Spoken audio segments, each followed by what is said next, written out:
சட்டப்பேரவை கூட்டத்தொடர் இன்றுடன் நிறைவடையும் நிலையில் இன்றைய நிகழ்வுகள் குறித்து நமது செய்தியாளர் பாண்டியராஜிடம் கூடுதல் விவரங்களை கேட்கலாம். இது தொடர்பான நேரலை காட்சிகளையும் பார்க்கிறோம். பாண்டியராஜ், இன்றைக்கு சட்டப்பேரவையினுடைய நிறைவு நாள். இன்றைக்கு என்னென்ன தீர்மானங்கள் கொண்டுவர இருக்கிறது, விவரங்களை பதிவு செய்யலாம்.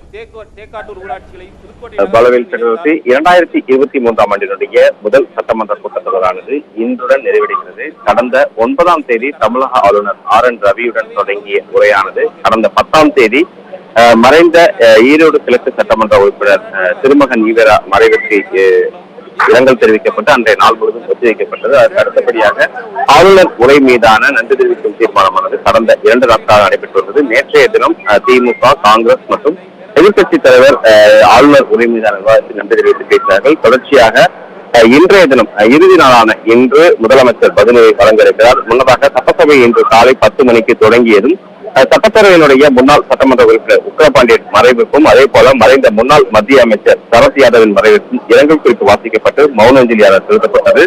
தொடர்ந்து தற்பொழுது வினாக்கள் விடையான நேரமானது தொடங்கி இருக்கிறது. இன்றைய தினம் மிக முக்கியமாக 2023ஆம் ஆண்டு தமிழ்நாடு அரசு பணியாளர்கள் பணி நிபந்தனைகள் திருத்த சட்ட முன்வடிவை சட்டப்பேரவையில் நிதித்துறை மற்றும் மனிதவள மேலாண்மை துறையினுடைய அமைச்சர் PTR பள்ளிவேல் தியாகராஜன் அறிமுகம் செய்ய இருக்கிறார்.